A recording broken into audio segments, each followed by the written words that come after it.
ಮಾಡಬೇಕಂತೇಳಿ ಅವರಿಗೆ ವಿನಂತಿ. ಸಾನ್ನಿಧ್ಯವನ್ನು ವಹಿಸಿದಂಥ ಪರಮ ಪೂಜ್ಯ ಶ್ರೀ ಕೃತಾರ್ಥಾತ್ಮಾನಂದ ಸ್ವಾಮೀಜಿ ಅವರ ಪಾದಗಳಿಗೂ ನನ್ನ ನಮನಗಳನ್ನು ಸಲ್ಲಿಸಿ ಈ ಕಾರ್ಯಕ್ರಮದಲ್ಲಿ ಭಾಗಿಯಾಗೋಣ.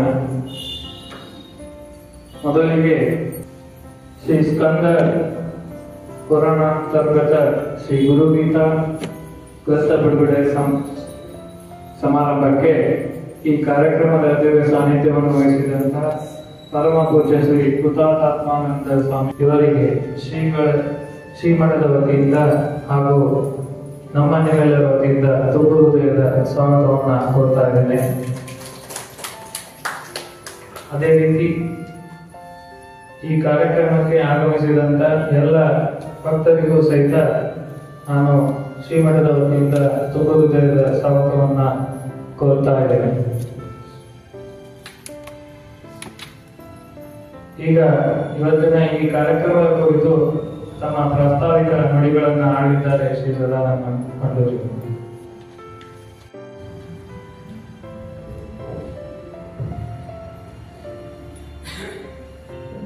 ಶ್ರೀ ಗುರು ಶಂಭುಲಿಂಗದ ಪಾದ ಪಂಕಜ ಬೀಜವನ್ನು ಮುಟ್ಟಿಗೆ ಮಾಡುವ ನನ್ನ ಪರಮ ಪೂಜ್ಯ ಸದ್ಗುರುಗಳನ್ನು ಹಾಗೂ ಪರಮ ಗುರುಗಳನ್ನು ನನ್ನ ಹನುಮಂತದಲ್ಲಿ ಧ್ಯಾನಿಸಿಕೊಂಡು ಇವತ್ತಿನ ಕಾರ್ಯಕ್ರಮ ಶ್ರೀ ಗುರುಗೀತಾ ಸರಳಾರ್ಥ ದೀಪಿಕಾ ಗ್ರಂಥ ಬಿಡುಗಡೆ ಕಾರ್ಯಕ್ರಮ. ಈ ಕಾರ್ಯಕ್ರಮದ ಸಂವಿಧಾನ ವಹಿಸಿದಂಥ ಪರಮ ಪೂಜ್ಯ ಶ್ರೀ ಕೃತಾತ್ಮಾನಂದ ಸ್ವಾಮೀಜಿ ಚಿನ್ಮಯ ಮಿಷನ್ ಹುಬ್ಬಳ್ಳಿ ಇವರಿಗೂ ಕೂಡ ನನ್ನ ಶಿರಸಾರ್ಥನ ಪ್ರಣಾಮವನ್ನು ಅರ್ಪಿಸುತ್ತಾ ಮತ್ತು ನಮ್ಮ ಎಲ್ಲ ಕಾರ್ಯಕ್ರಮಗಳಿಗೂ ಕೂಡ ನಾವು ಪೂಜ್ಯ ಶ್ರೀ ಶಿವಾನಂದ ಭಾರತಿ ಸ್ವಾಮೀಜಿಯವರ ಅನುಜ್ಞೆ ಪಡ್ಕೊಂಡೇ ಕಾರ್ಯಕ್ರಮ ಮಾಡ್ತಿರ್ತೀವಿ. 2-3 ದಿವಸದಿಂದ ಅವರಿಗೆ ಫೋನ್ ಮಾಡಿದ್ದೆ, ಕಾರ್ಯಕ್ರಮ ಮಾಡಿದ್ರೆ ನಮ್ಮ ಆಶೀರ್ವಾದ ಇದೆ, ಎಲ್ಲ ಚೆನ್ನಾಗಾಗ್ತದೆ ಅಂತ ಹೇಳಿದ್ರು. ಅವರನ್ನು ಕೂಡ ಇಲ್ಲಿ ಸ್ಮರಣೆ ಮಾಡಿಕೊಂಡು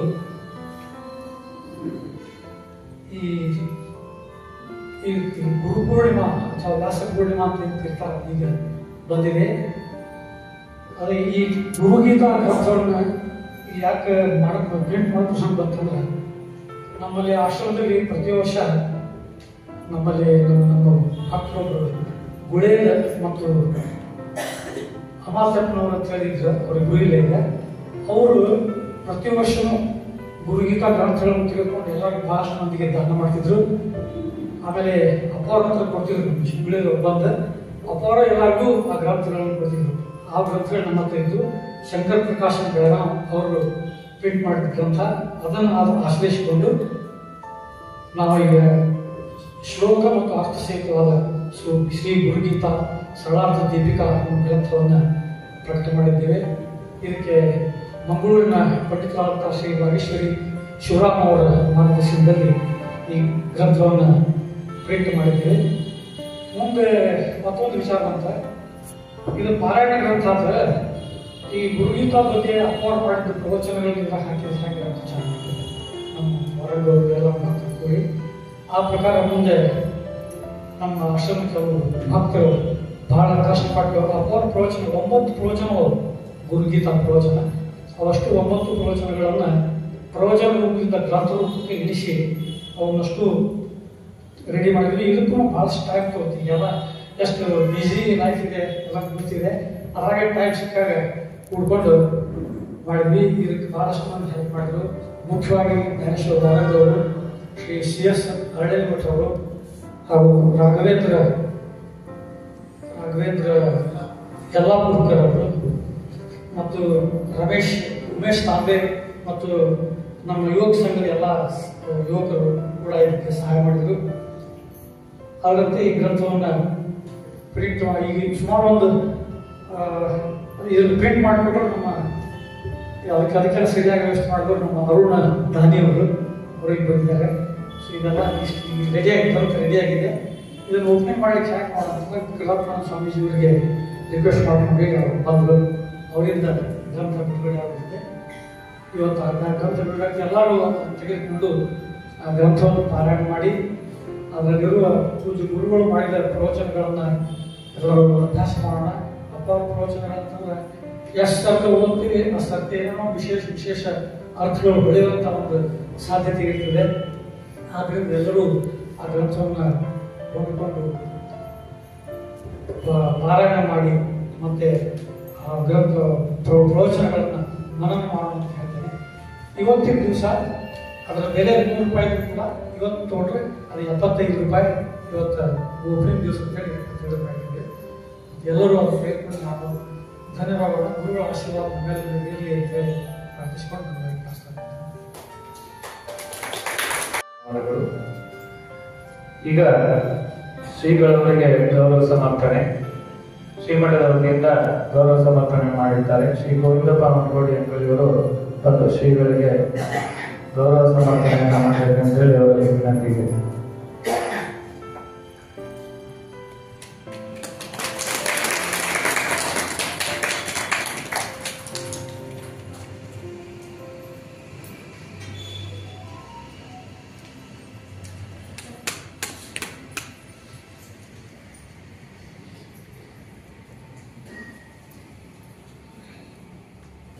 ಎಲ್ಲರಿಗೂ ತುಂಬ ಹೃದಯದ ಧನ್ಯವಾದಗಳು.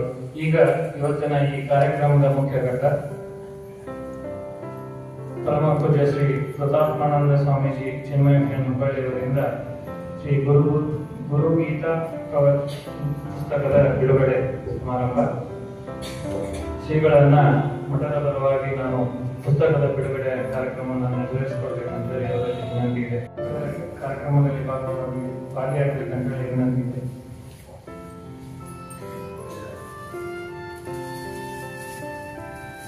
ಎಲ್ಲರೂ ಜೋರಾಗಿ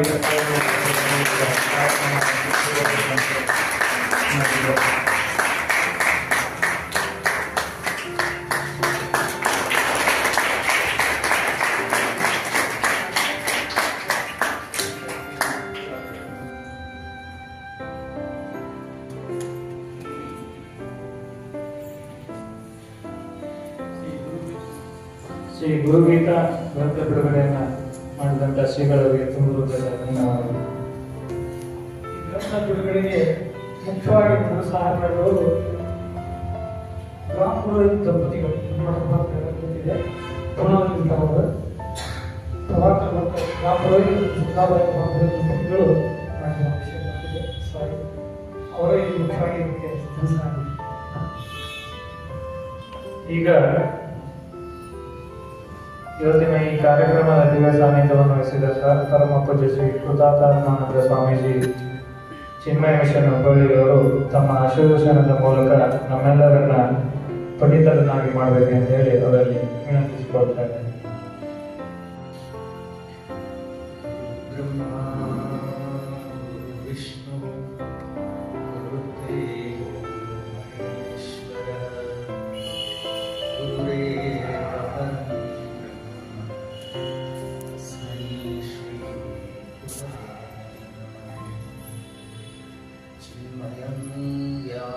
सर्वं त्रैलोक्यं सचराचरं तत्पदं दर्शितं येन तस्मै श्री गुरवे त्वमेव माता च पिता त्वमेव बन्धुश्च सखा त्वमेव विद्या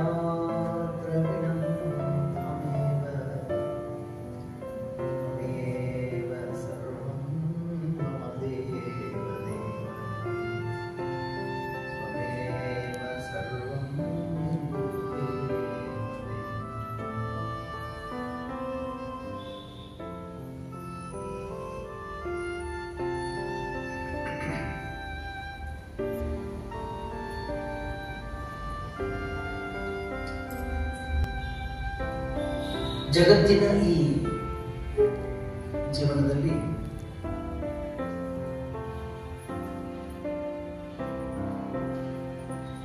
ಅನೇಕ ಗುರುಗಳನ್ನ ನಾವು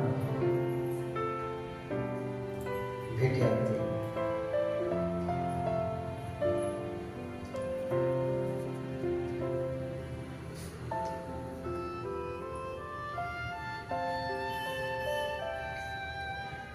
ಆದರೆ ಒಬ್ಬ ಗುರು ಇದ್ದಾನೆ, ಗುರುಗೀತೆಯಲ್ಲಿ ಬಹಳ ಸುಪ್ರಸಿದ್ಧ ಶ್ಲೋಕ ಅದು. ಗುರು ಬ್ರಹ್ಮ ಗುರು ವಿಷ್ಣು ಗುರು ದೇವೋ ಮಹೇಶ್ವರ.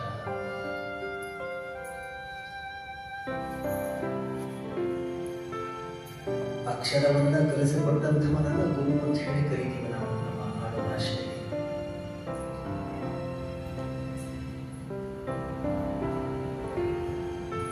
ಆದರೆ ನಿಜವಾದ ಗುರು ಅಂತಕ್ಕಂಥವ್ರು ಯಾರು? ಗುರುಗೀತೆಯಲ್ಲೇ ಇನ್ನೊಂದ್ ಕಡೆ ಬರುತ್ತೆ, ಕುಕಾರೋ ಅಂಧಕಾರಶ್ಚ ರುಕಾರಶ್ಚ ನಿಬಂಧಕ. ಯಾರು ನಮ್ಮ ಜೀವನದ ಅಂಧಕಾರವನ್ನ ದೂರ ಮಾಡುತ್ತಾರೋ ಅಂಥವರು ನಿಜವಾದ ಗುರು.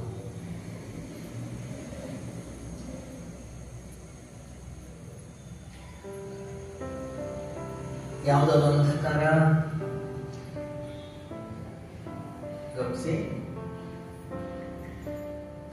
ಯಾವ ವ್ಯಕ್ತಿಯ ಬಳಿ ನಾನು ಹೋದಾಗ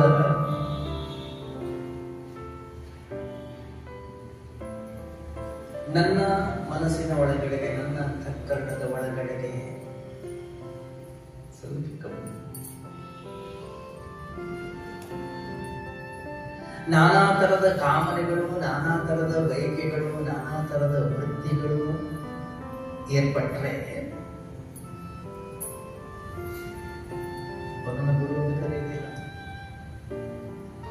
ಯಾವ ವ್ಯಕ್ತಿಯ ಬಳಿ ನಾವು ಹೋದಾಗ ನನ್ನ ಅಂತಃಕರಣದಲ್ಲಿ ವೈರಾಗ್ಯದ ಉದಯವಾಗುತ್ತೋ, ಯಾವ ವ್ಯಕ್ತಿಯ ಬಳಿ ಹೋಗಿ ಆ ವ್ಯಕ್ತಿಯ ಮಾತುಗಳನ್ನ ಕೇಳಿದಾಗ, ಶ್ರವಣ ಮಾಡಿದಾಗ ನನ್ನ ಮನಸ್ಸು ಶಾಂತವಾಗುತ್ತದೆ. ಯಾವ ವ್ಯಕ್ತಿಯ ಮಾತುಗಳನ್ನ ನಾವು ಆಲಿಸಿದಾಗ ನನ್ನ ಅಂತಃಕರಣ ಪಾರಮಾರ್ಥಿಕದ ಕಡೆಗೆ ತಿರುಗುತ್ತದೆ, ಅವನನ್ನು ಗುರು ಅಂತ ಕರೆಯುವುದು. ಹೊರಗಡೆ ಜಗತ್ತಿನಲ್ಲಿ ನೋಡಿರ್ಬೋದು, ಇವಾಗೆಲ್ಲ ಗುರುಗಳ ಹಾವಳಿ ಸ್ವಲ್ಪ ಜಾಸ್ತಿ. ಗುರುಗೀತೆಯಲ್ಲಿ ಒಂದು ಕಡೆ ಬಹಳ ಸುಂದರವಾದ ವಾದನ ಹೇಳ್ತಾರೆ, ಗುರವಃ ಬಹವಃ ಸಂತಿ ಶಿಷ್ಯ ಅಂದ್ರೆ ಬರಿಬೇಕಾದ್ರೆ ಗುರುಗಳು ಆಗಿನ ಕಾಲದಲ್ಲಿ ಋಷಿ ಹೇಳ್ತಾನೆ, ಶಿಷ್ಯರ ಹಣವನ್ನ ಅಪಹರಿಸ್ತಕ್ಕಂತಹ ಗುರುಗಳು ಬಹಳ ಜನ ಇದ್ದಾರೆ, ಶಿಷ್ಯರ ಹೃದಯವನ್ನು ಅಪಹರಿಸ್ತಕ್ಕಂಥವ್ರು ಬಹಳ ಕಡಿಮೆ ಅಂತ. ನಾವು ನೋಡುದಿಲ್ಲ ಇವಾಗೆಲ್ಲ ಮ್ಯಾನೇಜ್ಮೆಂಟ್ ಗುರುಸ್ ಹೊರಗಡೆ ಜಗತ್ತಲ್ಲಿ ನಾವು ಕಾಣ್ತೀವಿ. ಹಣ ಹೇಗೆ ಮಾಡೋದು, ಅಧಿಕಾರವನ್ನು ನಾನು ಹೇಗೆ ಗಳಿಸೋದು, ನನ್ನ ಹತ್ರ ಇರ್ತಕ್ಕಂತಹ ಸಂಪತ್ತನ್ನು ವೃದ್ಧಿ ಮಾಡಿಕೊಳ್ಳೋದು ಹೇಗೆ, ಒಂದು ಎರಡು ಹೊರಗಡೆ ಜಗತ್ತಿನಲ್ಲಿ ನಾವು ಕಲಿಯೋದು. ಯಾವ ವ್ಯಕ್ತಿ ನನ್ನ ಅಂತಃಕರಣವನ್ನ ಹೊರಗಡೆಯ ಜಗತ್ತಿನ ಕಡೆಗೆ ಹೋಗೋದನ್ನ ನಿಲ್ಲಿಸಿ ಅದನ್ನ ಅಂತರ್ಮುಖಗೊಳಿಸ್ತಾನೋ, ಅಧ್ಯಾತ್ಮದ ಕಡೆಗೆ ತಂತಾನೋ, ಪಾರಮಾರ್ಥಿಕದ ಕಡೆಗೆ ಹೇಗೆ ತರುತ್ತೋ ಅನ್ನುವಂತಹ ಒಂದು ರೀತಿ ನೀತಿಗಳನ್ನು ನಮಗೆ ತಿಳಿಸಿಕೊಡ್ತಾನೋ ಅಂಥವನ ಹೆಸರು ಗುರು.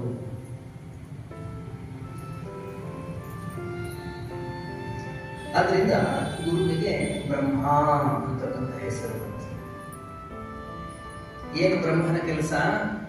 ಬ್ರಹ್ಮನ ಕೆಲಸ ಸೃಷ್ಟಿ ಮಾಡುತ್ತೆ. ಗೊತ್ತಿದೆ ನಮಗೆ ಏನು ಸೃಷ್ಟಿ ಮಾಡ್ತಾನೆ ಗುರು?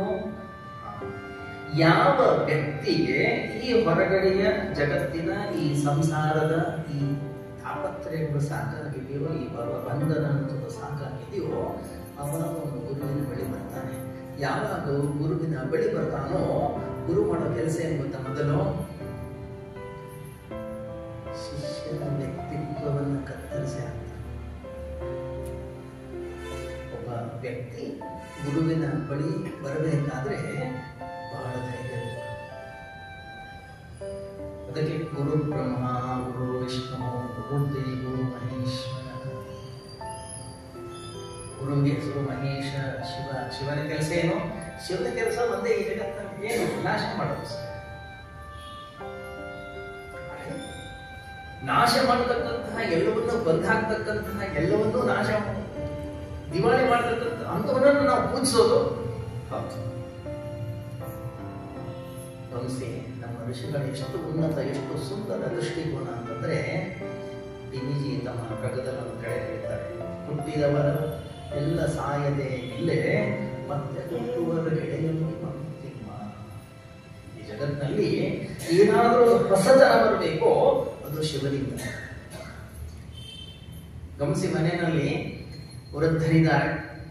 ಮನೆಯಲ್ಲಿರ್ತಕ್ಕಂತಹ ಎಲ್ಲ ವೃದ್ಧರಿಗೂ ಒಂದೇ ಆಸೆ, ಏನಪ್ಪಾ, ಎಲ್ಲರೂ ನಮ್ಮನ್ನು ಮಾತಾಡಿಸ್ಬೇಕು, ಎಲ್ಲರೂ ನಮ್ಮ ಬಗ್ಗೆ ಕೇಳಬೇಕು, ನಮ್ದು ಏನೇ ಕಷ್ಟಗಳಿರಲಿ, ನಮ್ದೇನೇ ತಾಪತ್ರಯಗಳಿರಲಿ, ನಮ್ದು ಏನೇ ಸಮಸ್ಯೆಗಳಿರಲಿ, ಎಲ್ಲರೂ ಕೇಳಬೇಕು ಅಂತ. ಯಾರು ಕೇಳ್ತಾರೆ? ಯಾರು ಕೇಳಿದ್ವಿ. ಅದೇ ಮನೆಯಲ್ಲಿ ಒಂದು ಮಗು ಹುಟ್ಟಿತು ಅಂತ ಇಟ್ಕೊಳ್ಳಿ, ಎಲ್ಲರ ದೃಷ್ಟಿಕೋನ ವೃದ್ಧರಿಂದ ಮಗುವಿನ ಕಡೆಗೆ ಶಿಫ್ಟ್ ಆಗುತ್ತೆ. ಯಾಕೆ? ಮಗು ಮುಂದಿನ ಭವಿಷ್ಯ. ಒಂದು ಮಗು ಮನೆಯಲ್ಲಿ ಇದ್ರೆ ಪ್ರತಿ ದಿನವೂ ಕೂಡ ಏನಾದರೂ ಒಂದು ಹೊಸದು ನಡೀತಾ ಇರುತ್ತೆ. ಎಂತ ಒಂದು ಸೃಜನಾತ್ಮಕತೆ ಅಂತಂದ್ರೆ, ಎಲ್ಲರೂ ಕೂಡ ಮಗುವಿನ ಕಡೆಗೆ ದೃಷ್ಟಿ ಹರಿಸ್ತಾರೆ, ಎಲ್ಲರೂ ಅದನ್ನು ಆಟ ಆಡಿಸ್ತಾರೆ. ಮನೆಯಲ್ಲಿ ಒಂದು ಮಗು ಇದ್ರೆ ಸಾಕು, ಮನೆಯಲ್ಲಿರೋರು ಎಲ್ಲರನ್ನೂ ಕೂಡ ಅದು ಎಂಗೇಜ್ ಮಾಡುತ್ತೆ. ವೃದ್ಧನಿಗೆ ಭವಿಷ್ಯ ಅನ್ನೋದಿಲ್ಲ. ಯಾವಾಗ ವ್ಯಕ್ತಿ ತನ್ನ ಕಡೆಗೆ ಗಮನವನ್ನು ಹರಿಸೋದಿಲ್ವೋ ಏನ್ ಮಾಡ್ತಾನೆ? ಈ ಜಗತ್ತಲ್ಲಿ ಗಮನಿಸಿ, ನಾವು ಪ್ರತಿಯೊಬ್ಬರೂ ಕೂಡ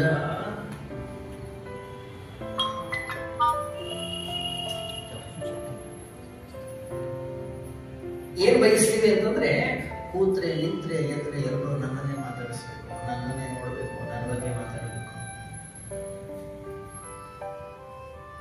ಯೌವನದಲ್ಲಿದ್ದಾಗ, ರೂಪವಿದ್ದಾಗ, ಸೌಂದರ್ಯವಿದ್ದಾಗ, ಅಧಿಕಾರವಿದ್ದಾಗ, ಕೀರ್ತಿ ಇದ್ದಾಗ ಎಲ್ಲವನ್ನೂ ಮಾಡಿ. ಈಗಲೂ ನನ್ನ ಅದೇ ರೀತಿಯಲ್ಲಿ ನೋಡಬೇಕು, ಯಾರು ನೋಡಲಿಲ್ಲ. ಯಾಕೆ? ಜಟಿಲೋ ರುಚಿತ ಕೇಶ, ಜರ್ಜರಿತವಾಗಿದೆ ಶರೀರ, ಹಲ್ಲಗಳಿಂದ ಕಣ್ಣು ಕಾಣಿಸ್ತಾ ಇಲ್ಲ, ಇಂದ್ರಿಯಗಳು ಜರ್ಜರಿತವಾಗಿದೆ. ಮತ್ತೆ ಒಂದು ವೇಳೆ ಈ ಜಗತ್ತಿನಲ್ಲಿ ಸಾಯದೆ ಇದ್ರೆ ಅಲ್ಲ, ಜಪಾನ್ನಲ್ಲಿ ಇದೊಂದು ದೊಡ್ಡ ಸಮಸ್ಯೆ. ಜಪಾನ್ನಲ್ಲಿ 120 ವರ್ಷ ಆದ್ರೂ ಜನ ಸಾಯ್ತಾ ಇಲ್ಲ.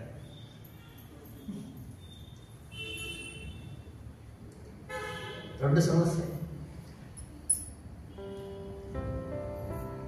ಈ ಜಗತ್ತಿನಲ್ಲಿ ಏನಾದರೂ ಒಂದು ಹೊಸತು, ಈ ಜಗತ್ತಿನಲ್ಲಿ ಏನಾದರೂ ಒಂದು ಸೃಜನಾತ್ಮಕತೆ, ಈ ಜಗತ್ತಿನಲ್ಲಿ ಏನಾದರೂ ಕೂಡ ಒಂದು ಕ್ರಿಯೇಟಿವಿಟಿ ಅನ್ನೋದು ಬರೋದಿದ್ರೆ ಅದು ಕೇವಲ ಶಿವನಿಂದ. ಯಾಕೆ? ಅವನು ಮೃತ್ಯುವಿನ ಅತಿಥಿ.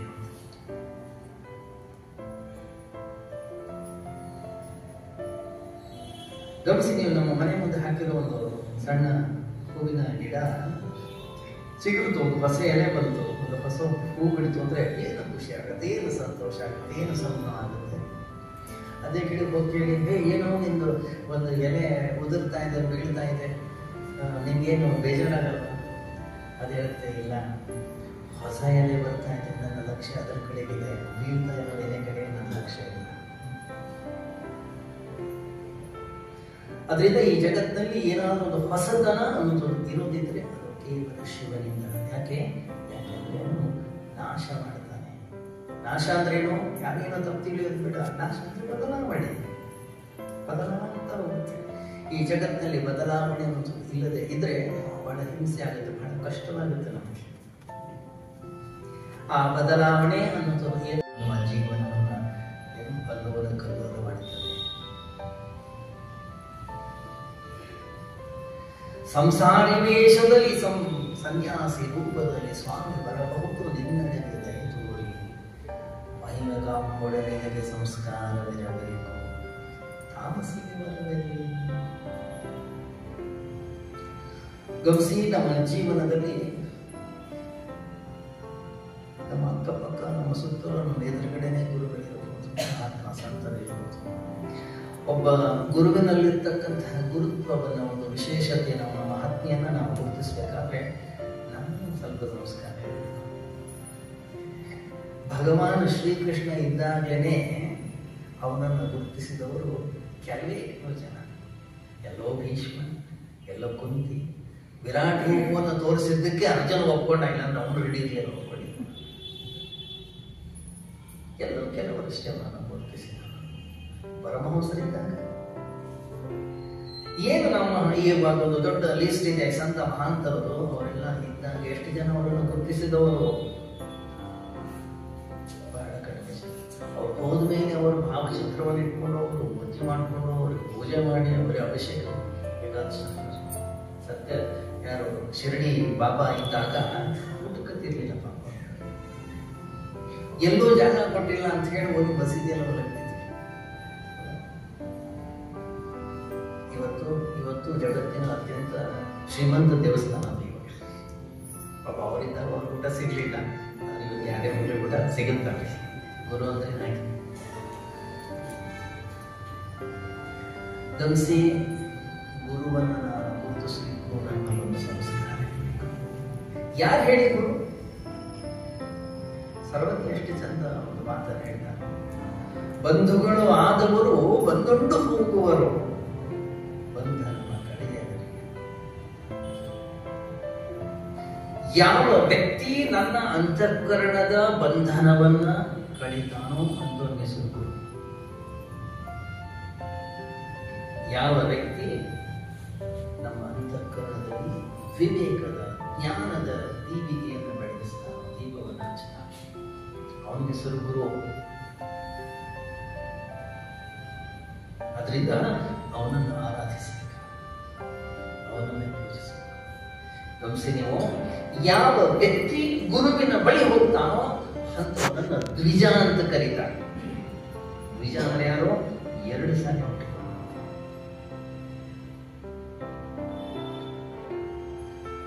ಎರಡನೇ ಬಾರಿ ಹುಟ್ಟಿದವನು.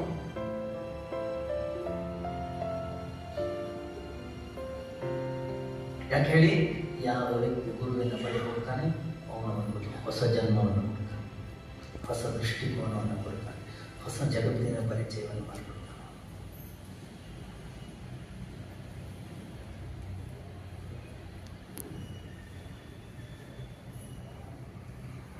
ಜೀವನದಲ್ಲಿ ಗುರು ಅಂತಕ್ಕಂಥವನು ಸಿಗುವುದು ಬಹಳ ಅಪರೂಪ. ಯಾರಿಗೆ ಸಿಕ್ಕಿದಾರೋ ಅವರಿಗೆ ಅದೃಷ್ಟವಂತರು, ಅವರಿಗೆ ತಂದೆ ಪುರುಷರಷ್ಟೇ. ಅದಕ್ಕೂ ಸರಿಯಾಗಿ ಜೀವನದಲ್ಲಿ ಒಬ್ಬ ಗುರು ಸಿಕ್ಕಾಗ ಅವನನ್ನು ಗುರುತಿಸಿ ಅವನನ್ನು ನಾವು ಆರಾಧಿಸಿದೆವೋ, ಅವನ ವಾಕ್ಯಗಳನ್ನು ನಾವು ಶ್ರವಣ ಮಾಡಿದೆವೋ, ಅವನ ವಾಕ್ಯಗಳನ್ನು ನಮ್ಮ ಜೀವನದಲ್ಲಿ ನಾವು ಮನನವನ್ನು ಮಾಡ್ತಾ ಕಳೆದಿದ್ದೇವೆಯೋ, ಹಾಗಾದ್ರೆ ನಮ್ಮಂತ ಪುಣ್ಯವಂತರಿ ಜಗತ್ತಲ್ಲಿ ಬರಲಿಲ್ಲ.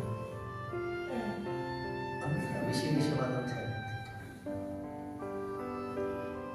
ಆಚಾರ್ಯ ಶಂಕರರು ತಮ್ಮ ವಿವೇಕ ಚೂಡಾಮಣಿಯಲ್ಲಿ ಒಂದು ಕಡೆ ಬಹಳ ಸುಂದರವಾದ ಮಾತನ್ನ ಹೇಳ್ತಾರೆ. ಅಹೇತುಕ ದಯಾ ಸಿಂಧು. ಗುರು ಅಂದ್ರೆ ಯಾರು? ಕಾರಣವಿಲ್ಲದೆಗೆ ಎಲ್ಲರ ಮೇಲೆ ಕರುಣೆಯನ್ನು, ದಯೆಯನ್ನು ತೋರಿಸ್ತಕ್ಕ ವಿನಾಕಾರಣ. ಯಾರೇ ಅವನ ಬಳಿ ಬರಲಿ, ಭವಲುಂಠನ ಗೋವಿದ ಅವನಿಗೆ ಗುರು ಭವಸಾಗರದಲ್ಲಿ ಯಾರು ಬಿದ್ದಿದ್ದಾರೆ ಅವರನ್ನ ಎತ್ತಿ ಆಚೆ ಹಾಕೋದ್ರಲ್ಲಿ ಗುರು ಅಂತಕ್ಕಂಥ ಒಂದು ಎಕ್ಸ್ಪರ್ಟ್ ಅಂತ.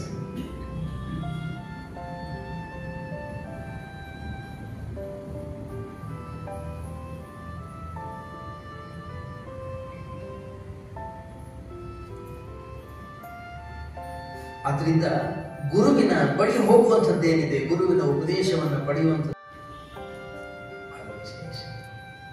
ಗಮನಿಸಿ, ಯಾರು ಬೇಕಾದ್ರೂ ಶಾಸ್ತ್ರ ಕಲಿಬಹುದು, ಯಾರು ಬೇಕಾದ್ರೂ ಮಂತ್ರವನ್ನು ಕಲಿಬಹುದು, ಯಾರು ಬೇಕಾದ್ರೂ ಮಾಟವನ್ನು ಕಲಿಬಹುದು, ಯಾರು ಬೇಕಾದ್ರೂ ಏನ್ ಬೇಕಾದ್ರೂ ಕಲಿಬಹುದು. ಅದರಲ್ಲಿ ಯಾವುದೂ ನಮ್ಮನ್ನು ಬಂಧನದಿಂದ ಬಿಡುಗಡೆಗೊಳಿಸುವುದಿಲ್ಲ.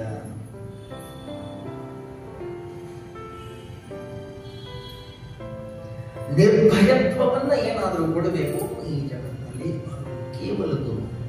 ಗುರುವನ್ನು ಬಿಟ್ಟರೆ ಯಾರು ಕೂಡ ನಮ್ಮ ಅಂತಃಕರಣದ ಒಳಗಡಿನ ಆ ಭಯವನ್ನು ದೂರ ಮಾಡಿಸುವ ಶಕ್ತಿ ಸಾಮರ್ಥ್ಯವನ್ನು ಹೊಂದಿದೆ.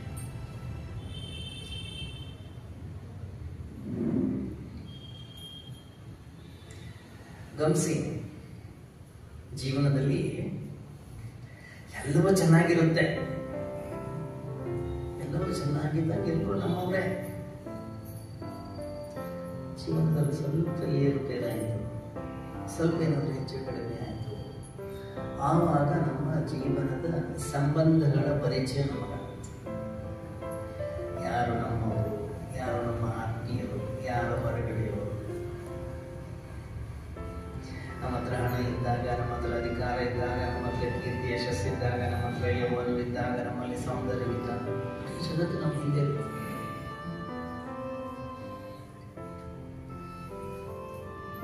ಯಾವಾಗ ನಮ್ಮ ಹತ್ರ ಏನೂ ಇಲ್ಲ ಆವಾಗ ಯಾರು ನಮ್ಮ ಜೊತೆಗಿದ್ದಾರೆ.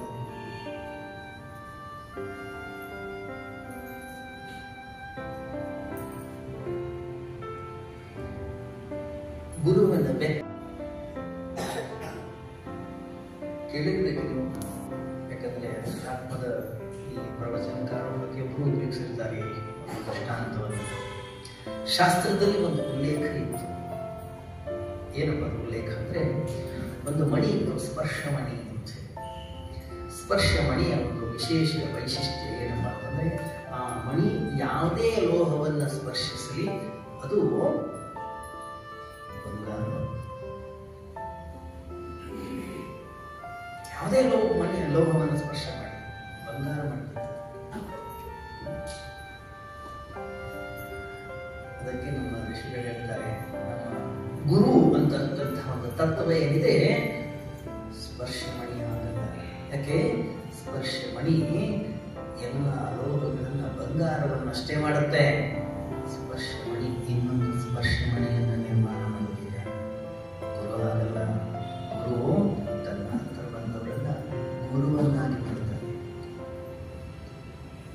ವ್ಯಾವಹಾರಿಕ ವಿದ್ಯೆಗಳನ್ನ ಹೇಗಿವೆ ಅಂತಂದ್ರೆ, ವ್ಯಾವಹಾರಿಕ ವಿದ್ಯೆಯಲ್ಲಿ ಗುರು ಗುರುವಾಗೇ ಇರಬೇಕು, ಶಿಷ್ಯ ಶಿಷ್ಯನಾಗೇ ಇರಬೇಕು. ಹೀಗಾಗಿ ತನ್ನ ಸಂಪೂರ್ಣ ವಿದ್ಯೆಯನ್ನು ಗುರು ಶಿಷ್ಯನಿಗೆ ವ್ಯಾವಹಾರಿಕದಲ್ಲಿ ಹೇಳ್ಕೊಡುವುದಿಲ್ಲ. ಆದರೆ ಅಧ್ಯಾತ್ಮದಲ್ಲಿ ಹೇಗೆ ಗುರು ತನ್ನ ಶಿಷ್ಯನನ್ನ ಗುರುವನ್ನಾಗಿ ಮಾಡಲಿಕ್ಕೆ ಇಚ್ಛೆ ಪಡ್ತಾನೆ. ಯಾರಾದ್ರೂ ಅವ್ರಿಗೆ ದುಃಖ ಆಗಿದೆ ಅಂತ ಬಂದು ಹೇಳಿದ್ರೆ ಗುರು ತನಗೆ ಆಗಿದೆ ಅನ್ನೋ ರೀತಿಯಲ್ಲಿ ಹೇಳ್ತಾನೆ. ಹೀಗಾಗಿ ಗುರು ನಮಗೆ ಬಹಳ ಆತ್ಮೀಯನಾಗ್ತಾನೆ. ಎಲ್ಲರೂ ಕೈ ಬಿಡಿ, ಆದರೆ ಗುರು ನಮ್ಮನ್ನು ಹೇಳಿಕೊಳ್ತಾರೆ. ಗುರು ವಿಷ್ಣು, ಅದಕ್ಕೆ ಅವನನ್ನು ವಿಷ್ಣು ರೂಪದಲ್ಲಿ ನೋಡ್ತೀವಿ ನಾವು. ಗುರು ಬ್ರಹ್ಮ, ಗುರು ವಿಷ್ಣು, ಗುರುದೇವೋ ಮಹೇಶ್ವರ, ಗುರುರೇವ ಪರಮ ಬ್ರಹ್ಮ. ಈ ಮೂರನ್ನೂ ದಾಟಿರ್ತಕ್ಕಂಥ ಶುದ್ಧ ತತ್ವ, ಪರಬ್ರಹ್ಮ ತತ್ವ ಅನ್ನೋದೇನಿದೆ ಅದು ಗುರು. ಈ ಮೂರಲ್ಲ ಅಲ್ಲ.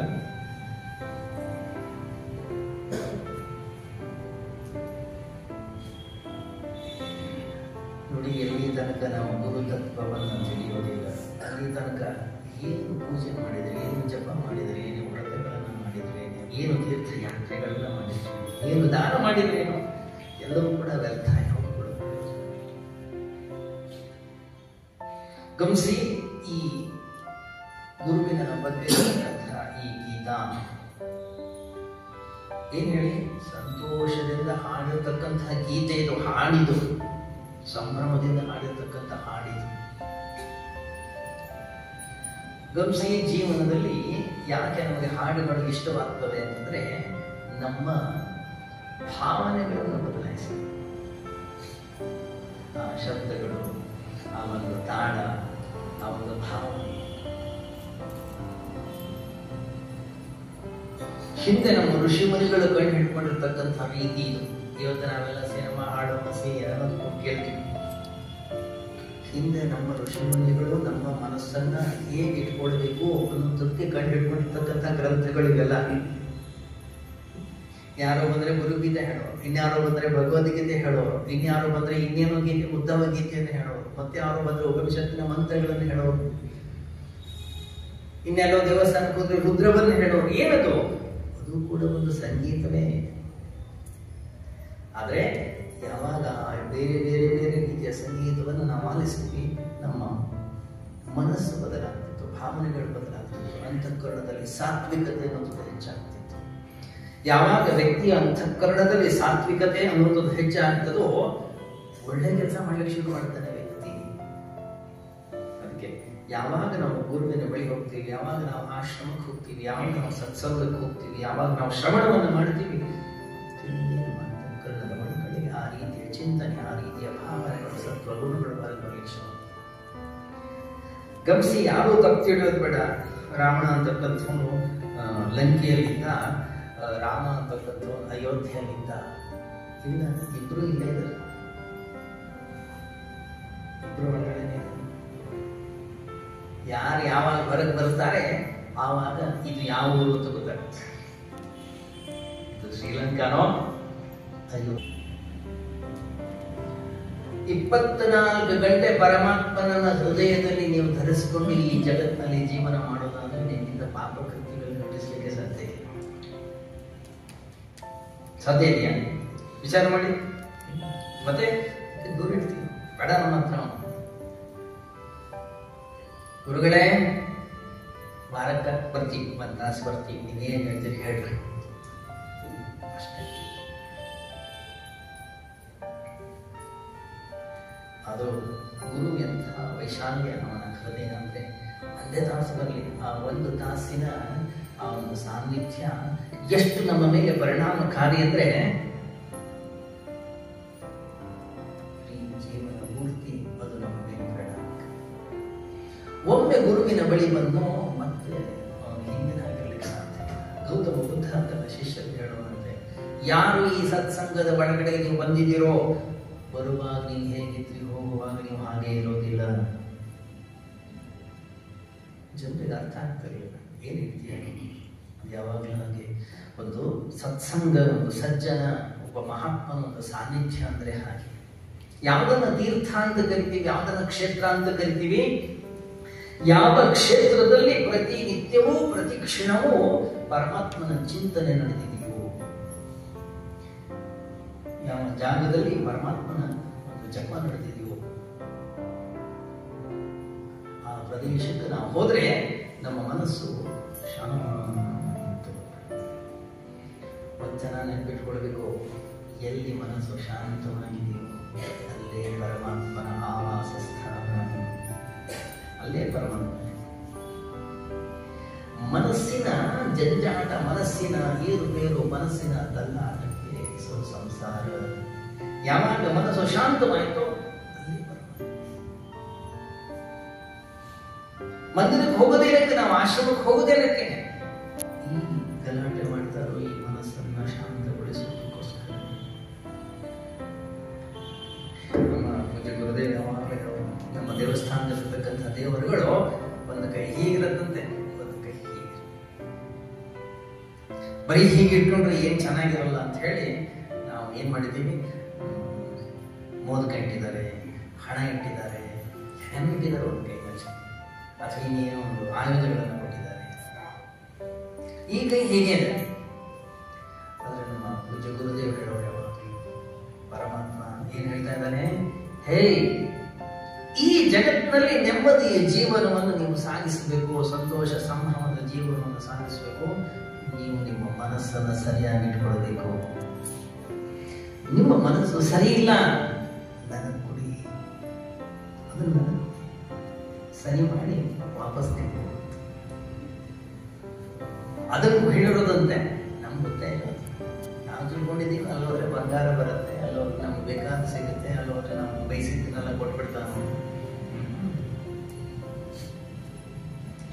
ನಾವು ನಿಜವಾಗಿಯೂ ಮಂದಿರಕ್ಕೆ ಹೋದ್ರೆ, ನಾವು ಪರಮಾತ್ಮನ ಸಾನ್ನಿಧ್ಯಕ್ಕೆ ಹೋದ್ರೆ, ನನ್ನ ಅಂತಃಕರಣ, ನನ್ನ ಮನಸ್ಫೂರ್ತಿಯನ್ನ ಸಮರ್ಪಣೆ ಮಾಡಬೇಕು ಅವನಲ್ಲಿ, ಅವನ ಪಾದರತ್ನಗಳಿಗೆ. ಒಮ್ಮೆ ನನ್ನ ಮನಸ್ಸಿನಲ್ಲಿ ಶರಣಾಗತಿಯನ್ನು ಬಂತು, ಒಮ್ಮೆ ನನ್ನ ಮನಸ್ಸಲ್ಲಿ ಶಾಂತ ಬಂತು, ಬೇರೆ ಮತ್ತೆ ಅಲ್ಲಿ ಏನು ಮನಸ್ಸಿನ ಒಂದು ಪ್ರಶಾಂತತೆ ಇದೆ, ಅಲ್ಲಿ ಯಾರು ಆವಿರ್ಭವಿಸ್ತಾರೆ, ಅಲ್ಲಿ ಪರಮಾತ್ಮ. ದೇವ ಮಂದಿರ ಭಜನೆ ಪೂಜೆ ಪ್ರಸಾದಗಳು ಜೀವನದ ಅಲಂಕಾರ, ಮನಸ್ಸಿನುದ್ಧಾರ. ಈ ದೇವಸ್ಥಾನ, ಈ ಪೂಜೆ, ಈ ಭಜನೆ, ಜಪ, ತಪ ಏನಕ್ಕಾಗಿ ನಮ್ಗೆ ಕೊಟ್ಟಿರೋದು ನಮ್ಮ ಹಿರಿಯರೆಲ್ಲ? ನನ್ನ ಅಂತಃಕರಣದ ಉದ್ಧಾರಕ್ಕಾಗಿ, ನನ್ನ ಅಂತಃಕರಣದ ವಿಕಾಸಕ್ಕಾಗಿ. ಭಜನೆ ಮಾಡ್ತಾರಲ್ಲ, ಏನಕ್ಕೆ ಭಜನೆ ಮಾಡ್ತಾರೆ? ಅಷ್ಟೊಂದು ಮನಸ್ಸು ಶಾಂತ. ಮಂದಿರದ ಒಳಗಡೆಗೆ ಬಂದ್ರೆ, ದೇವಸ್ಥಾನದ ಒಳಗಡೆಗೆ ಬಂದ್ರೆ, ಸತ್ಸಂಗದ ಒಳಗಡೆಗೆ ಬಂದ್ರೆ ನಾವು ನಮ್ಮ ಸಂಸಾರವನ್ನು ಮರಿಬೇಕು, ನಮ್ಮ ರಾಗದ್ವೇಷಗಳನ್ನು ಮರಿಬೇಕು. ನಾವು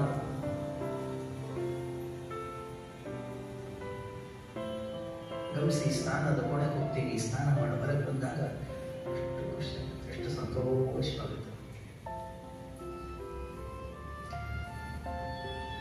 ಈ ಒಂದು ಕಾರಣಕ್ಕಾಗಿ ನಾವು ಗುರುವನ್ನ ಅತ್ಯಂತ ಉನ್ನತ ಒಂದು ಸ್ಥಾನವನ್ನು ಕೊಟ್ಟಿದ್ದೇವೆ.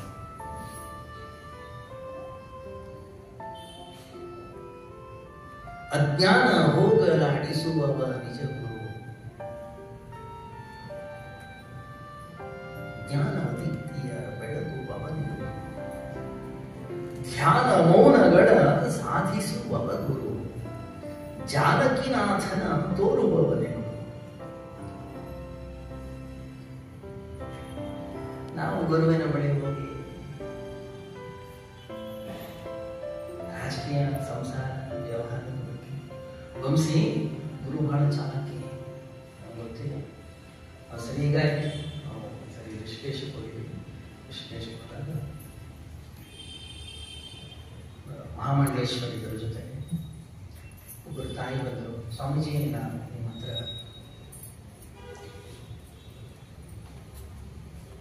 ವೈಯಕ್ತಿಕವಾಗಿ ಮಾತಾಡಬೇಕು. ಅವರದ್ದು ಇಲ್ಲೇ ಮದುವೆ ಇಲ್ಲ ಇಲ್ಲ ಸಪ್ರೇಟ್ ಒಂದು ಬಂದು ಮಾತಾಡಬೇಕು. ಸರಿ, ಅಲ್ಲಿ ಎಲ್ಲರೂ ಆಚೆ ಕಳಿಸಿದ್ರು. ಅವ್ರಿಗೆ ಬೇಕು ಇನ್ನೇನು ಶುರು ಮಾಡಬೇಕು. ಅವಾಗ ಇವರಂದ್ರು, ಯಾವ ಊರು, ನಿಮ್ಮ ಹುಟ್ಟೂರು ಯಾವುದು, ನಿಮ್ಮ ತಂದೆ ತಾಯಿ ಏನು ಮಾಡ್ತಾ ಇದ್ರು, ವ್ಯಾವಹಾರಿಕ ಪ್ರಶ್ನೆ ಅಂತ ಕೇಳಿದ್ರು.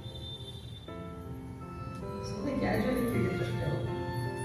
ಅದು ಉತ್ತರವರು ಒಂದು ತಾಸು ಕೊಟ್ಟರು. ನಾನು ಯಾರು, ನನ್ನ ಅಪ್ಪ ಯಾರು, ನಮ್ಮ ಅಮ್ಮ ಯಾರು, ನನಗೆಲ್ಲ ಹುಟ್ಟಿದೆ, ನಾನು ಯಾವ ಕಾಲೇಜಲ್ಲಿ ಓದಿದೆ, ಯಾವ ಯೂನಿವರ್ಸಿಟಿಯಲ್ಲಿ ಏನು ಗೋಲ್ಡ್ ಮೆಡಲ್ ತಗೊಂಡೆ, ಯಾರ ಮದುವೆ ಆದೆ, ನನಗೆ ಎಷ್ಟು ಜನ ಮಕ್ಕಳಾಯಿತು, ಏನೇನಾಯ್ತು. ಒಂದು ತಾಸು. ಅವರು ಗುರುಗಳ ಕೇಳಿ ಬಹಳ ಚೆನ್ನಾಗಿ ಅವರು ಕೇಳಿ ಒಂದು ತಾಸು ಆದ್ಮೇಲೆ ಬೆಲ್ಲ ಆಯ್ತು. ಮಧ್ಯಾಹ್ನದ ಊಟ ಬೆಲ್ಲ ಆಯ್ತು. ಬೆಲ್ಲ ಹಾಕಿ ಊಟ ಮಾಡೋಣ ಸಮಯ ಆಯ್ತು. ಸ್ವಾಮೀಜಿ, ಎಷ್ಟು ಹಗುರ ಆಯ್ತು ನಿಮ್ಮ ಸತ್ಸಂಗ.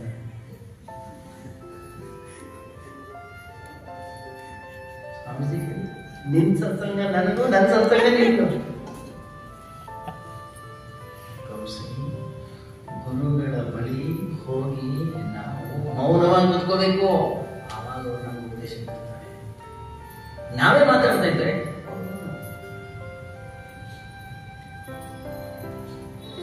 ಪರಿಪ್ರಶ್ನೆಯನ ಸೇವೆಯ ಸುಮ್ಮನೆ ಹೇಳಿಲ್ಲ. ಉಪನಿಷತ್ನಲ್ಲಿ ಗುರುವಿನ ಬಳಿ ಹೋಗಿ ನಾವು ಅವ್ರು ಏನು ಹೇಳ್ತಾರೆ ಅದನ್ನು ಕೇಳಬೇಕು. ನಾನು ನನ್ನ ವ್ಯಕ್ತಿತ್ವವನ್ನ, ನನ್ನ ವೈಭವವನ್ನ, ನನ್ನ ಅಹಂಕಾರವನ್ನ ವ್ಯಕ್ತಪಡಿಸೋದಲ್ಲ, ಅಲ್ಲಿ ನಾಶ ಮಾಡ್ಕೊಳ್ಳಿಕ್ಕೆ ಹೋಗಿರೋದು. ಅವರು ಪರೀಕ್ಷೆ ಮಾಡ್ತಾರೆ, ನಮ್ಮ ಅಹಂಕಾರವನ್ನು ಚಚ್ಚಿ ಒಂದ್ಸತಿ ಎಬ್ಬಿಸ್ಲಿಕ್ಕೆ.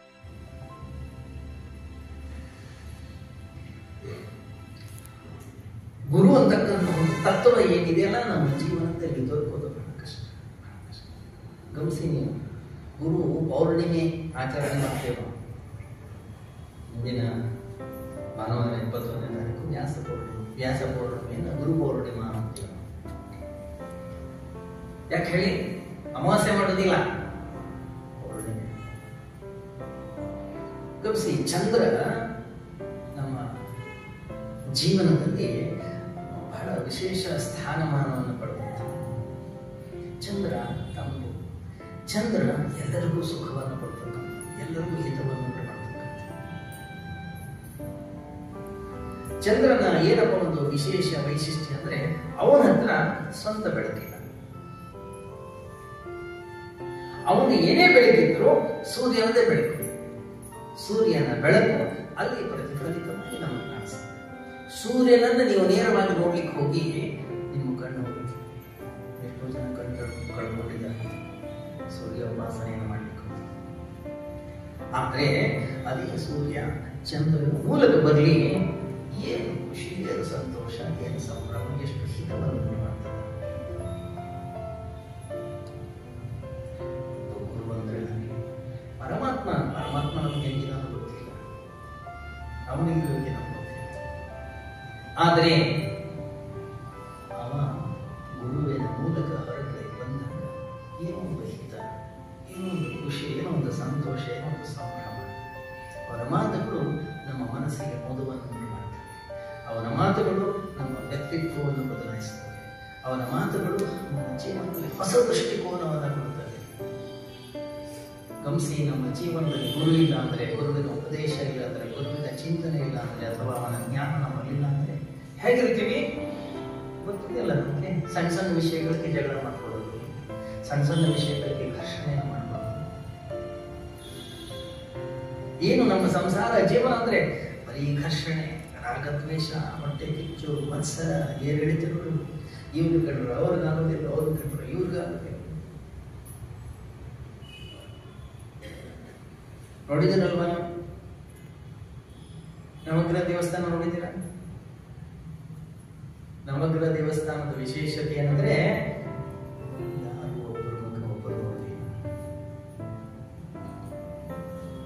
ನವಗ್ರಹಗಳ ದರ್ಶನ ಮಾಡಲಿಕ್ಕೆ ದೇವಸ್ಥಾನಕ್ಕೆ ಹೋಗುವ ಅವಶ್ಯಕತೆ ಇಲ್ಲ. ನಮ್ಮ ಮನೆಯಲ್ಲಿ ನಮ್ಮ ಎಲ್ಲರನ್ನು ನೋಡಿದ್ರೆ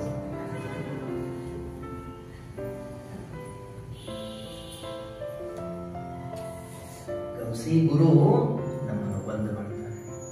ಗುರು ನಮ್ಮಲ್ಲಿ ಎಂಥ ವಿಶೇಷವಾದಂತಹ ಒಂದು ತಿಳುವಳಿಕೆಯನ್ನು ಕೊಡ್ತಾನೆ ಅಂತಂದ್ರೆ, ಎಲ್ಲರಲ್ಲೂ ಇರತಕ್ಕಂಥ ಪರಮಾತ್ಮನೇ.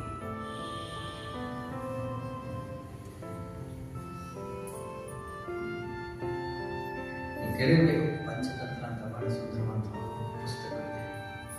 ಆ ಪಂಚತಂತ್ರದಲ್ಲಿ ನಮ್ಮ ಋಷಿ ಮುನಿಗಳು ಪಶು ಪಕ್ಷಿ ಪ್ರಾಣಿಗಳ ದೃಷ್ಟಾಂತವನ್ನು ಕೊಟ್ಟು ಮೂಲ ತತ್ವವನ್ನು ತಿಳಿಸುವ ಒಂದು ಪ್ರಯತ್ನವನ್ನು ಮಾಡಿದ್ದಾರೆ.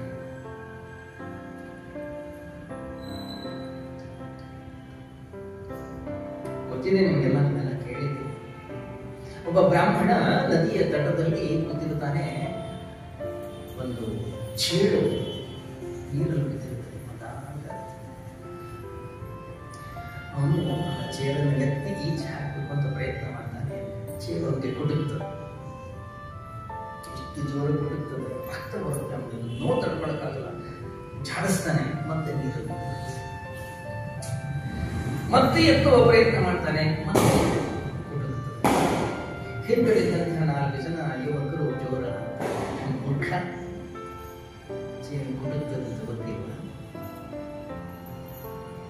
ಅವನಂತಾನೆ, ಹೌದು, ಚೇಳು ಕುಟುಕುತ್ತೆ, ಕುಟುಕುವಂಥದ್ದೇ ಅದರ ಸ್ವಧರ್ಮ. ಆದರೆ ಅದು ಕುಟುಕುತ್ತೆ ಅಂತ ಹೇಳಿ ಅದನ್ನ ನೀರಿನಲ್ಲಿ ಸಾಯಲಿಕ್ಕೆ ಬಿಡೋದು ನನ್ನ ಧರ್ಮ. ಯಾಕೆ? ನಾನು ಏನು ಮಾಡ್ತಾ ಇದ್ದೀನಿ ಅದಕ್ಕೆ ಗೊತ್ತಿಲ್ಲ. ಹೀಗಾಗಿ ನಾನು ಅದನ್ನು ಬದುಕಿಸ್ತೀನಿ. ಸ್ವಲ್ಪ ನೋವು ಆಗುತ್ತೆ ನನಗೆ, ಸ್ವಲ್ಪ ಆಗುತ್ತೆ ತೊಂದರೆ, ಆದರೂ ಅದನ್ನು ಬದುಕಿಸಬೇಕು. ಬದುಕಿಸುವಂಥದ್ದು ನನ್ನ ಧರ್ಮ. ಹಾಗೆ ಎಷ್ಟು ಜನ ಮಹಾತ್ಮರಾಗಿರೋದು, ಎಷ್ಟು ಜನ ಅವರಿಗೆ ತೊಂದರೆ ಕೊಟ್ಟರು, ಆದರೆ ಜಗತ್ತಿಗೆ ಒಳಿತನ್ನ ಮಾಡಿದರು. ಅದೇ ಅವರ ವಿಶೇಷ, ಅದೇ ಅವರ ವೈಶಿಷ್ಟ್ಯ. ಎಲ್ಲ ಮಹಾತ್ಮರ ಜೀವನವನ್ನು ತೆಗೆದುಕೊಂಡು ಸಿದ್ಧಾರೂಢರಿರ್ಬೋದು, ಚೈತನ್ಯ ಮಹಾರಾಜರಿರ್ಬೋದು, ಶರೀಫರಿರ್ಬೋದು, ಒಬ್ಬರಿಬ್ಬರು ಈ ಜಗತ್ತಲ್ಲಿ ಆಗುವುದು. ಪ್ರತಿ ಹೆಜ್ಜೆಗೆ ನಮ್ಮ ಈ ದೇಶದಲ್ಲಿ ಪ್ರತಿ ಹೆಜ್ಜೆ ಮಹಾತ್ಮರಾಗಬೇಕು.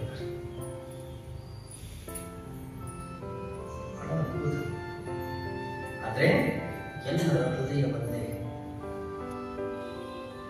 ಹಿತವೆಂದು ಜಗಕ್ಕೆ ಗತಿಯೇನು ಏನಾಗಿರುತ್ತ ಕೇಳುವವರೆಲ್ಲರೂ ಹಿತವೆಂದು ಜಗತ್ತೆಂದು ಕೇಳುವವರ. ಜಗತ್ತಲ್ಲಿ ಪ್ರತಿಯೊಬ್ಬರು ಹೀಗೆ ಜಗತ್ತು ನಡೆದ್ರೆ ನನ್ನ ಗತಿ ಏನು ಅಂತ ಹೇಳಿ ಕೇಳ್ತಾರಂತೆ.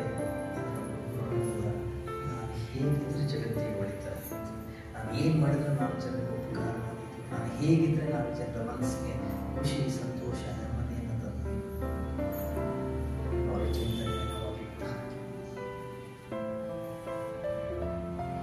ಯಾವಾಗಲೂ ಮತ್ತೊಬ್ಬರ ಒಳಿತನ್ನ ಬಯಸಬೇಕಂತ ಆ ಹೃದಯವೇ ವಿಶೇಷ.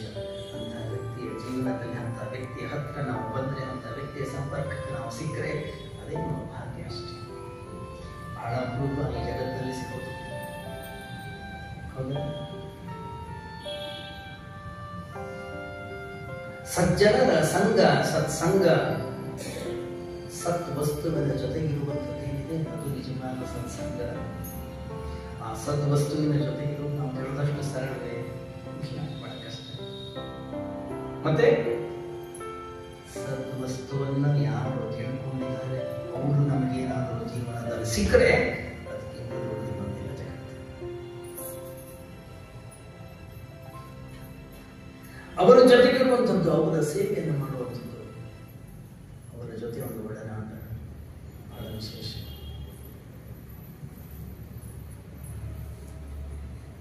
ಶ್ವೇತಾಶ್ವತರ ಉಪನಿಷತ್ತು ಎಷ್ಟು ಸುಂದರವಾದ ಒಂದು ಮಾತನ್ನ ಹೇಳಿದ್ದೆ ಅಂದ್ರೆ, ಗುರು ಮತ್ತು ದೇವರು ಇಬ್ಬರು ಬೇರೆ ಬೇರೆ. ಪರಮಾತ್ಮನಲ್ಲಿ ಏನು ಶ್ರದ್ಧೆ ಇದೆ ಆ ಶ್ರದ್ಧೆ ನನಗೆ ಒಂದು ವೇಳೆ ಗುರುವಿನಲ್ಲಿ ಬೀಳುವುದಾದ್ರೆ ಸಾಕು, ಅವನ ಜೀವನ ಉದ್ಧಾರ.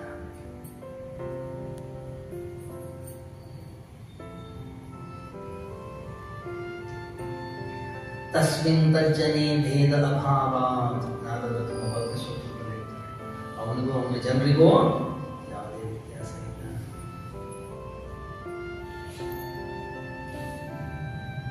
ಗೊತ್ತಿರಬೇಕು, ವರದಹಳ್ಳಿಯಲ್ಲಿ ಶ್ರೀಧರ ಸ್ವಾಮಿ ಅಂತ ಹೇಳಿ ದೊಡ್ಡ ಸಂತ. ಅವರ ಬಳಿ ಒಬ್ಬರು ಎಪ್ಪತ್ತರ ಸಮಯದಲ್ಲಿ ವರ್ಷ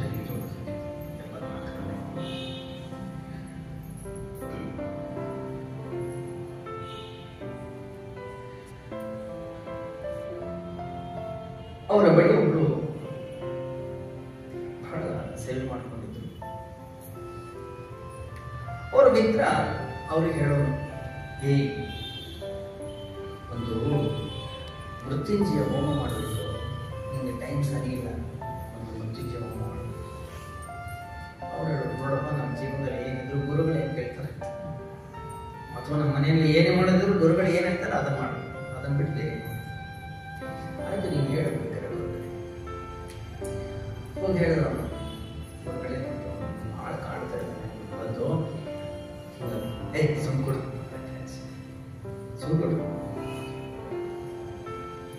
ಮತ್ತೆ ನಾನು ಮುಂದಿನ ವಾರ ಮತ್ತೆ ಬಂದು ಏನಂದ್ರೆ ಗುರು ಅವ್ರು ಬೇಡ ಅಂತ ಅವ್ರಿಗೆ ಸೀರಿಯಸ್ನೆಸ್ ಇಲ್ಲ. ಇನ್ನೊಂದು ಸರಿ ಹೇಳಿ ಮತ್ತೆ ಹೋಗಿ ಸುಮ್ಕೊಡು ಏನಾಗೋದಿಲ್ಲ. ಮುಂದಿನ ವಾರ ಮತ್ತೆ ಬಂದು ಅವನು ಏನಂದ್ರೆ ಬರು ಬೇಡ ಅಂತ ಈಗ ಅವ್ರಿಗೆ ಹೇಳೋದೇ ಅರ್ಥ ಆಗ್ತಾ ಇಲ್ಲ. ಅದೇ ಈ ಸವಾಸನೆ ಬೇಡವಾ ನೀನು ಅಂತ ಹೇಳಿ ಕರ್ಕೊಂಡೋಗಿ ಗುರುಗಳು ಫ್ರೀ ಇದ್ರೆ ಅವತ್ತು ಆರಾಮಾಗಿ ಕೂತ್ಕೊಂಡು ಎಲ್ಲ ಮಾಡ್ಕೊಟ್ಟೆ. ಆಮೇಲೆ ಗುರುಗಳೇ ನಾನು ಮೃತ್ಯುಂಜಯ ಹೋಮ ಮಾಡಬೇಕು ಅಂತ ಹೇಳಿದೆ, ನೀನು ಯಾಕೋ ಬೇಡ ಅಂತ. ಹೌದೌದು, ಮನೆ ತಾನೆ ಮಗಳು ಮದುವೆ ಮಾಡಿದ್ದಾನೆ, ಬರೀ ನಾನೇ ಬೇಡ ಅಲ್ಲ. ಗುರುಗಳೇ ಜಾತಕದಲ್ಲಿ ಅದಕ್ಕೆ ಜಾತಕದಲ್ಲಿ ಇರ್ತಿರ್ಬೋದು, ಎದುರುಗಡೆ ಇದೆಯೋ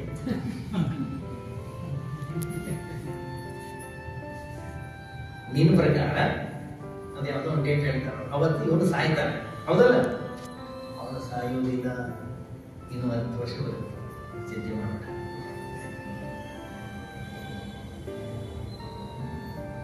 ಗೌಸಿ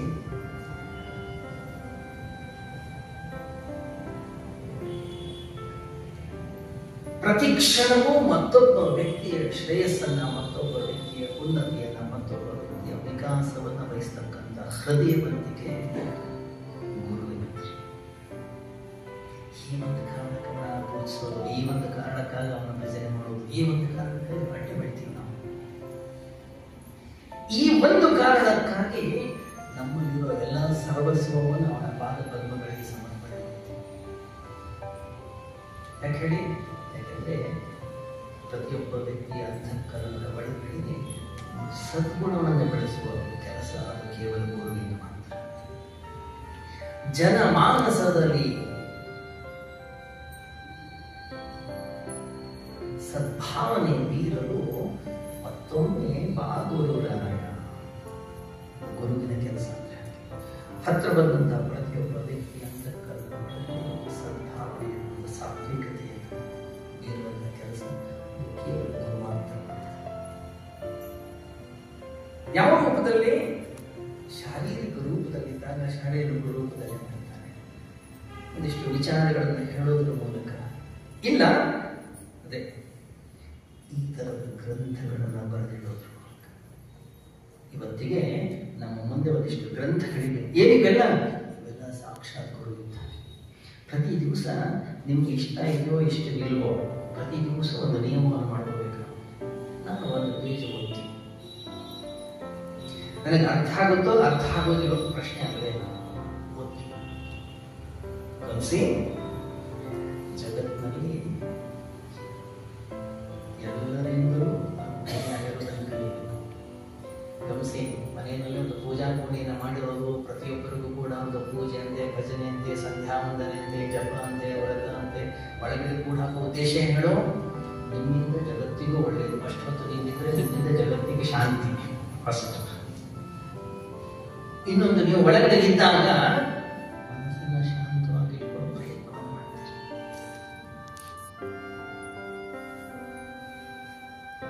ಗಮನಿಸಿ, ಅಷ್ಟು ಹೊತ್ತು ಮನಸ್ಸನ್ನು ಶಾಂತವಾಗಿ ಇಟ್ಕೊಳ್ತೀವಿ. ಅದಕ್ಕೆ ಹೆಸರು ತಪಸ್ಸು, ಅದಕ್ಕೆ ಹೆಸರು ಜಪ. ಅದರಿಂದ ಆಗ್ತಕ್ಕಂಥ ಲಾಭ ನಮ್ಗೆ ಗೊತ್ತಾಗುತ್ತಿಲ್ಲ. ನೀವು 1 ಪೇಜ್ ಓದ್ತಿರೋ, 2 ಪೇಜ್ ಓದ್ತಿರೋ, 10 ಪೇಜ್ ಓದ್ತಿರೋ, ಮನಸ್ಸಿಟ್ಟು ಓದ್ತಿರೋ, ಮನಸ್ಸು ಇಲ್ಲದೆ ಓದ್ತಿರೋ, ನೀವು ಓದಿ. ಅದರಿಂದ ಲಾಭ ಯಾಕೆ? ಯಾಕೆಂದ್ರೆ ನಮ್ಮ ಮಿತ್ರಿದ್ದಾರೆ ವಯಸ್ಸಾದ, ಅವ್ರಿಗೆ ಪಾಪ ಏನಂದ್ರೆ ಈ ನಡೆಯೋದು, ಯೋಗಾಸನ ಮಾಡೋದು ಇವೆಲ್ಲ ಬರುತ್ತೆ. ಆದರೆ ವೈದ್ಯರ ಬಳಿ ಬಂದರೆ ವೈದ್ಯರು ಹೇಳೋದು, ಸರ್ ನೀವು ವಾಕಿಂಗ್ ಮಾಡಬೇಕಾದ್ರೆ ಯೋಗಾಸನ ಮಾಡಬೇಕು, ಅದನ್ನು ಮಾಡಬೇಕು, ಇದನ್ನು ಮಾಡಬೇಕು. ಅವ್ರಿಗೆ ಆಗ್ತದೆ. ಸಂಜೆ ನೀವೇ, ನಾನು ಅವೆಲ್ಲ ಮಾಡಲಿಕ್ಕೆ ಇಷ್ಟ ಇಲ್ಲ, ಆದರೂ ನಾನು ಆರೋಗ್ಯವಾಗಿರ್ಬೇಕು. ನಾನು ಅವರ ಶ್ರೀಮತಿ ಏನು ಇಷ್ಟ ಇವತ್ತಿಗೆ ಮನೆ ಸ್ವಾಮೀಜಿ ಟಿವಿ ನೋಡ್ಕೊಂಡು ಇರೋದಕ್ಕೆ ಖುಷಿ. ಬೆಸ್ಟ್ ಒಳ್ಳೆ ಗುಣ ಇರ್ಬೋದು. ನೀವು ಕೆಲಸ ಮಾಡಿ ಪ್ರತಿ ದಿವಸ ಬೆಳಗ್ಗೆ 5 ಗಂಟೆಗೆ ಹೇಳಬೇಕು. ಅವನ ಪಾಪ ರಾಮದೇವ್ ಯೋಗಾಸನ ಮಾಡ್ತಾನೆ. ಟಿವಿ ಹಾಕೊಂಡು ಕೂತ್ಕೊಳ್ಬೇಕು. ನೀವು ನೋಡಿ, ನೀವೇನು ಮಾಡ್ಬೋದು. ಮನೆಯ ಮಂದಿಯೆಲ್ಲ ಹೀಗೆ ಸ್ವಾಮೀಜಿ ನೀವು ತಮಾಷೆ ಮಾಡಿ. ರಾಮದೇವ್ ಬಾಬಾ ಯೋಗಾಸನ ಮಾಡಿದ್ರೆ ಈ ಮನುಷ್ಯರಿಗೆ ಏನಿಲ್ಲ. ಒಂದು ವ್ರತ ಪ್ರತಿ ದಿವಸ 5ರಿಂದ 6 ಅವನು ಮಾಡೋ ಯೋಗಾಸನವನ್ನು ನೋಡ್ತೀವಿ. ನೀವು ನಂಬ್ತಿರೋ ಬಿಡ್ತಿರೋ 15 ದಿವಸ ಆಯಿತು, 14 ದಿವಸ ಕೂತ್ಕೊಂಡು ಹಿಂಗೆ ಮಾಡ್ಲಿಕ್ಕೆ ಶುರು ಮಾಡ್ಬೇಕು.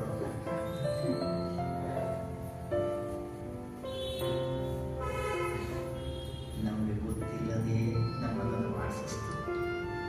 ಹೌದಾ? ಹಾಗೆ ಈ ಗ್ರಂಥಗಳೇನಿವೆ ಪ್ರತಿಯೊಬ್ಬರ ಮನೆಯಲ್ಲಿ ಇರಬೇಕಾಗುತ್ತೆ.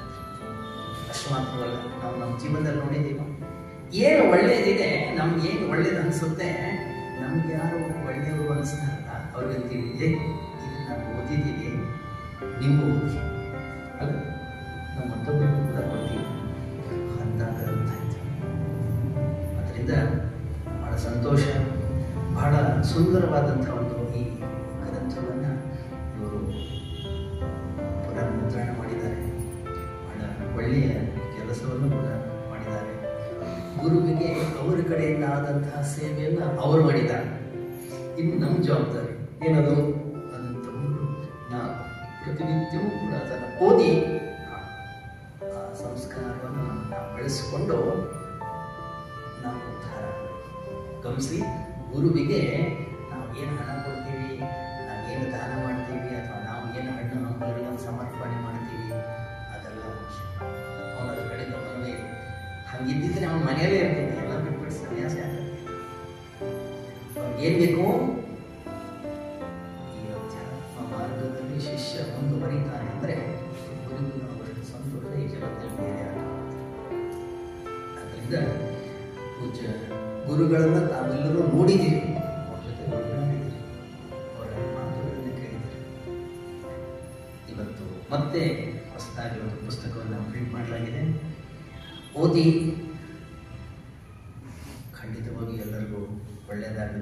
ಗುರುವಿನ ಆಶೀರ್ವಾದವನ್ನು ಎಲ್ಲರೂ ಕೂಡ ಪಡೀರಿ. ಎಲ್ಲರೂ ಒಳ್ಳೆಯದಾಗಲಿ. Thank you.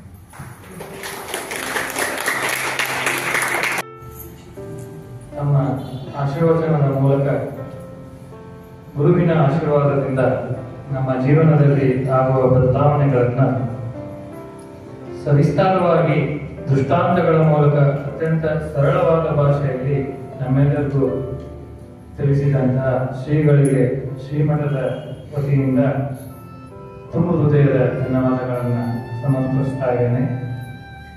ಈಗ ಈ ಕಾರ್ಯಕ್ರಮದ ಕೊನೆಯ ಹಂತ. ಅದಕ್ಕಿಂತ ಮುಂಚಿತವಾಗಿ ತಮ್ಮೆಲ್ಲರಿಗೂ ಒಂದು ಸೂಚನೆ.